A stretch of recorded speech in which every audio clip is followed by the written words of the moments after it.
இன்று பல நாடுகள் செயற்கைக்கோளை விண்வெளிக்கு அனுப்பி வருகின்றன. சில வருடங்களுக்கு முன்பு அமெரிக்கா செயற்கைக்கோள் ஒன்று பூமியின் குறிப்பிட்ட பகுதியை கடக்கும் போது மட்டும் 3 வினாடிகள் ஸ்தம்பித்து விடுகிறது. 3 வினாடிகளுக்கு பிறகு வழக்கம் போல் வானில் பறக்க ஆரம்பித்து விடுகிறது. எந்தவித பழுதும் அந்த செயற்கைக்கோளிலோ அல்லது கருவிகளிலோ ஏற்படுவதில்லை. இந்த சம்பவம் நாசாவிற்கு அதிர்ச்சி கலந்த ஆச்சரியத்தை அளித்தது. இது எப்படி சாத்தியம் என்பதை ஆராய்ந்து கிடைத்த முடிவு நாசாவை மட்டுமல்ல, உலகையே மிரள வைத்தது. எந்த ஒரு செயற்கைக்கோளும் பூமியில் தமிழ்நாடு அருகில் உள்ள புதுச்சேரி திருநள்ளாறு ஸ்ரீ தர்பணேஸ்வரர் கோயிலுக்கு மேல் நேர் உள்ள வான் பகுதியை கடக்கும் 3 வினாடிகள் மட்டும் ஸ்தம்பித்து விடுகின்றன. அப்படி நிகழ்வதற்கு என்ன காரணம்?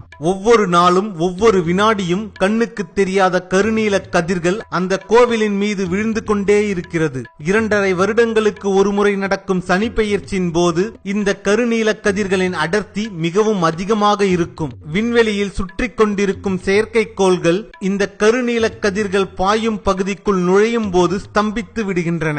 அதே நேரத்தில் செயற்கைக்கோளுக்கு எந்தவித பாதிப்பும் ஏற்படுவதில்லை. இதில் குறிப்பிடத்தக்க அம்சம் என்னவென்றால் இந்த கோவில்தான் சனி பகவான் தலம் என போற்றப்படுகிறது. இந்த சம்பவத்திற்கு பிறகு நாசாவில் இருந்து பல முறை திருநள்ளாறு வந்து ஆராய்ச்சி செய்துவிட்டனர். மனிதனை மீறிய சக்தி உண்டு என்பதை உணர்ந்தனர். அவர்களும் சனி பகவானை கையெடுத்து கும்பிட்டு சென்றனர். இன்று வரை விண்ணில் செயற்கைக்கோள்கள் திருநள்ளாறு பகுதியை கடக்கும் போது ஸ்தம்பித்துக் கொண்டேதான் இருக்கிறது. இந்த செய்தியை கேட்டு பிரமிக்காதவர்கள் நம்முடைய முன்னோர்களை நினைத்து கட்டாயம் பிரமிக்க வேண்டும். நாம் பல செயற்கைக்கோள்கள் கொண்டு கண்டறியும் சனிக்கோள்களின் கதிர்வீச்சு விழும் பகுதியை கண்டுபிடித்து அதற்கென ஒரு கோயிலை கட்டி கதிர்வீச்சுகள் அதிகம் விழும் நாட்களை கணக்கிட்டு அதற்கான நாளை சனி பெயர்ச்சி என்று அறிவிக்கும் திறமையை நம்மால் நினைத்து கூட பார்க்க முடியாத ஒரு தொலைநோக்கு பார்வை கொண்ட நம் முன்னோர்களை நினைத்து பிரமிக்காமல் இருக்க முடியாது. நீங்கள் ஏதாவது சிவன் கோவிலுக்கு சென்றால் அங்கே நவகிரகங்களை நன்றாக கவனியுங்கள். அந்த சிலைகளின் மேல் கட்டப்பட்டுள்ள துணிகளையும் நன்றாக உற்று பாருங்கள். எந்த கோள்கள்